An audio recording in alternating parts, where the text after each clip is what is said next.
ಹಾಗಾಗಿ ಇವತ್ತಿನ ರೇಟು ಎಳನೀರು ರೇಟು ಇವೆಲ್ಲ ನೋಡಿದಾಗ ರೈತರು ಇದ್ರ ಬಗ್ಗೆ ಸ್ವಲ್ಪ ಗಮನ ಹರಿಸ್ಬೇಕು. ಗಮನ ಹರಿಸ್ಬೇಕಂದ್ರೆ ನಾವು ರೋಗ ಮತ್ತು ಕೀಟ ನಿರ್ವಹಣೆ ಇದು ಕಷ್ಟ. ಅಲ್ಲಿ ರೈತರು ಸ್ಪ್ರೇ ಮಾಡಿದ್ರೆ ಮಾಡ್ತೀರಾ?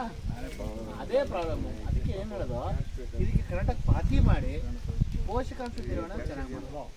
ಆಗ ಅದು ಪೋಷಕಾಂಶ ನಿರ್ವಹಣೆ ಚೆನ್ನಾಗಿದ್ದರೆ ರೆಸಿಸ್ಟೆನ್ಸ್ ಚೆನ್ನಾಗಿರುತ್ತೆ.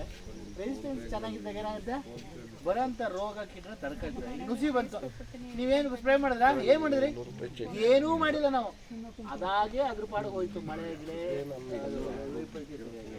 ಈಗ ರೂಗೋಸ್ ವೈಟ್ ಫ್ಲೈ ಅಂತ ಬಂದಿದೆ, ನಾವು ಬರ್ಕೊಡ್ತೀವಿ, ಕುಡಿದ್ರೆ ಸ್ಪ್ರೇನಾ ಅದು ಕೂಡ ಅದಾಗೆ ಹೋಗುತ್ತೆ. ಬಟ್ ಈಗ ಬರೋಂಥ ರೋಗ ಕೀಟಗಳ ತಡ್ಕೊಳ್ಳೋಂಥ ಶಕ್ತಿನ ನಾವು ಆ ಗಿಡಕ್ಕೆ ಕೊಡಬೇಕು. ಅದಕ್ಕೆ ಕನಿಷ್ಠ ವರ್ಷಕ್ಕೆ ಒಂದ್ಸಲ ಇದರಿಂದ ಒಂದು 4 ಅಡಿ ನೀಟಾಗಿ ಪಾತಿ ಮಾಡಿ ಕೊಟ್ಟಿಗೆ ಗೊಬ್ಬರ ಹಾಕೋದು. ಆಮೇಲೆ ಈಗ ಬಾಳೆ ಸಾಕಷ್ಟು ಬೆಳಿತೀವಿ, ಕಸ ಕಟ್ಟಿ ಬಾಳೆ ಬೇಕಂದು ಏನಿಲ್ಲ ಅದೆಲ್ಲ ಚಾಪ್ ಮಾಡಿ ಅಲ್ಲಿ ಅದಕ್ಕೆ ತಿಂಗಳಿಗೆ ಒಂದ್ಸಲ ಜೀವಾಮೃತನ ಬಳಸಿ. ತಿಂಗಳಿಗೆ ಒಂದ್ಸಲ ಮಾಡೋಕ್ಕಾಗಲ್ವಾ? ಈಗ ಮಳೆಗಾಲದಲ್ಲಿ ನೀರು ಕಟ್ಟೋದು ಬೇಡ, ಬೇಸಿಗೆಲಿ ಚಳಿಲಿ ತಿಂಗಳಿಗೆ ಒಂದ್ಸಲ ನೀರು ಕಟ್ಟಿ ಪಾತಿ ಮಾಡಿರ್ತೀರ, ತಿಂಗಳಿಗೆ ಒಂದ್ಸಲ ಕಟ್ಟಿರ್ತಾರೆ. ಆಮೇಲೆ ಒಂದು ಚಂಬೆನೋ ಈಗ ಹಾಕೋರಲ್ಲ, ಈ ಥರದ್ದು ಅಲಸಂದೆ ಉರುಳು ಏನಾದ್ರು ಅದು ಬುಡದಲ್ಲಿ ಹಾಕಿ ಮಧ್ಯದಲ್ಲಿ ನೀವು ಏನಾದ್ರು ಬೆಳ್ಕೊಳ್ಳಿ. ಇಷ್ಟನ್ನು ಮಾಡಿದ್ರೂ ಅದರದ್ದು ನಾವೇನು ಹೊಂಬಾಳೆ ಸಿಗ್ತದೆ ಅವು ಜಾಸ್ತಿ ಆಗ್ತವೆ, ಇಳುವರಿ ಜಾಸ್ತಿ ಆಗುತ್ತೆ ಮರಗಳಿಗೆ. ಆಮೇಲೆ ಬೇವಿನ ಹಿಂಡಿ ಬಳಸ್ತಾರೆ, ಒಂದು ಅರ್ಧ ಕೆಜಿಯಿಂದ 1 kg ವರ್ಷಕ್ಕೊಂದ್ಸಲಿ ಇಷ್ಟನ್ನು ಮಾಡಬೇಕು. ಇದು ಬಿಟ್ಟು ನಾವು ಏನು ಹೇಳಿದ್ರು ನೀವು ಮಾಡೋಕ್ಕಾಗಲ್ಲ, ಮಾಡೋದು ಇಲ್ಲ. ಬೇರಿಗೆ ನಾವು ಹೆಕ್ಸಾಗೋನ್ ಕಟ್ತೀರಾ? ಕಟ್ಟಿದ್ರೂ ಆ ನಾಯಿ ಅದನ್ನ ಇದು ತುಳಿದು ಇದು ಮಾಡ್ತು, ದನಗಳು ತುಳಿದು ಇನ್ನೇನೋ ಆಗೋಯ್ತು ಅಂತ ನಮಗೆ ಗೊತ್ತಾದ ಮರನೇ ತೆಗೆದಂದ್ರೆ ನಮ್ಗೆ ಗೊತ್ತಿಲ್ಲ. ಸೊ ಹಂಗಾಗಿ ಇದನ್ನ ನೆಗ್ಲೆಕ್ಟ್ ಮಾಡೋಂಗಿಲ್ಲ.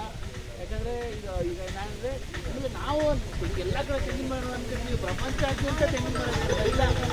ಯುರೋಪಿಯನ್ ಕಂಟ್ರೀಸಲ್ಲಿ ತೆಂಗಿನ ಮರ ಇಲ್ಲ, ಅಮೆರಿಕಾದಲ್ಲೂ ಇಲ್ಲ, ಆಫ್ರಿಕನ್ ಕಂಟ್ರೀಸಲ್ಲೂ ಇಲ್ಲ, ಏಷ್ಯಾದಲ್ಲಿ ಸದನ್ ಅಷ್ಟೇ ಇರೋದು. ಇದ್ರೂ ಕೂಡ ಇಳುವರಿ ಬರ್ತಕ್ಕಂಥದ್ದೆಲ್ಲ ಏನಿದೆಲ್ಲ ಅದು ಈ ಭಾಗದಲ್ಲಿ ಅಷ್ಟೇ ಚೆನ್ನಾಗಿರೋದು. ಹಾಗಾಗಿ ನಾವು ನೆಗ್ಲೆಕ್ಟ್ ಮಾಡೋಂಗಿಲ್ಲ. ಈ ತೆಂಗಿನ ರೇಟು ಚೆನ್ನಾಗಿದೆ, ಆಮೇಲೆ ಒಳ್ಳೆ ತಳಿಗಳನ್ನ ಹಾಕ್ತಾರೆ, ಮ್ಯಾನೇಜ್ ಮಾಡಿ ಹೈಬ್ರಿಡ್ಸ್ ಹಾಕ್ತೀರಾ ಹಾಕಿ ಚೆನ್ನಾಗಿ ನೋಡ್ಕೋಬೇಕು. ಚೆನ್ನಾಗಿ ನೋಡ್ಕೊಳಂಗ ಇಲ್ಲ. ಆಮೇಲೆ ನೀವೊಬ್ಬರ ನಿಮ್ಮ ಮಕ್ಕಳು ನೋಡೋಕ್ಕಾಗಿ ಇರಬೇಕು. ನಾವು ನಮ್ಮ ನಂತರ ಅವ್ರು ನೋಡ್ಕೊಳ್ತೀರ ಅಂದರೆ ಅವ್ರು ಗಿಡಗಳು ಸರಿಯಾಗಿ ಇಳುವರಿ ಕೊಡೋಲ್ಲ. ಅದಕ್ಕೆ ಸ್ಥಳೀಯ ತಳಿಗಳನ್ನು ಹಾಕಿ 70-80 ವರ್ಷ ಚೆನ್ನಾಗಿ ಬರ್ತವೆ. ಇರೋದನ್ನ ನಾವು ಸ್ವಲ್ಪ ಪೋಷಕಾಂಶ ನಿರ್ವಹಣೆ ಚೆನ್ನಾಗಿ ಮಾಡಿ ನೋಡ್ಬೇಕು. ಪೋಷಕಾಂಶ ನಾನು ಏನು ಜೀವಾಮೃತ ನೀವೇ ಮಾಡ್ಕೊಳ್ಳೋದು, ಅಲ್ಲಿ ವೇಸ್ಟ್ ಕಸ ಕಡ್ಡಿಗಳನ್ನ ನಾವು ವರ್ಷಕ್ಕೊಂದ್ಸಲಿ ಹಾಕೋದು. ಆಮೇಲೆ ಅದು ಪಾತಿ ಮಾಡೋಂಥದ್ದು ವರ್ಷಕ್ಕೊಂದ್ಸಲಿ ಮಾಡಿರೋ ಪಾತಿ ವರ್ಷ ಸ್ವಲ್ಪ ನೀಟ್ ಮಾಡೋಂಥದ್ದು. ತಿಂಗಳಿಗೆ ಒಂದ್ಸಲ ನೀರು ಕೊಡೋದು. ಇಷ್ಟು ಮಾಡೋಕ್ಕಾಗಲ್ವೇ? ಒಂದು ಕೊಟ್ಟಿಗೆ ಗೊಬ್ಬರ, ಒಂದಿಷ್ಟು ಬೇವಿನ ಹಿಂಡಿ. ಕೊಟ್ಟಿಗೆ ಗೊಬ್ಬರ ಅನ್ನೋದು 50 kg ಅಂತ ನಿಮಗೆ ಇಲ್ಲ ಅಂತೀರ, ಒಂದು 10-15 kg ಕೊಟ್ಟಿಗೆ ಗೊಬ್ಬರ ಹಾಕ್ತಕ್ಕಂಥದ್ದು, ಒಂದು ಅರ್ಧದಿಂದ 1 kg ಬೇವಿನ ಹಿಂಡಿ ಅಷ್ಟೇ ಹೇಳ್ತಿರೋದು. ಯಾವ ರಾಸಾಯನಿಕ ಗೊಬ್ಬರ ಹೇಳ್ತೀವಿ, ಅದು ರಾಸಾಯನಿಕ ಗೊಬ್ಬರ 4 kg ಶುಗರ್ಸ್ ಇದೆ. ನಾವು ಅದ್ರ ಬಗ್ಗೆ ಮಾತೇ ಆಡ್ತೀವಿ. ಯಾಕಂದ್ರೆ ಅದನ್ನು ನಾವು ನಮ್ಮ ರೈತರು ಹಾಕಲ್ಲ ಅಂದ್ರೆ ನಾವು ಯಾಕೆ ಹೇಳ್ಬೇಕು ತಲೆ ಮಾಡೋಣ ಅಲ್ವೇ?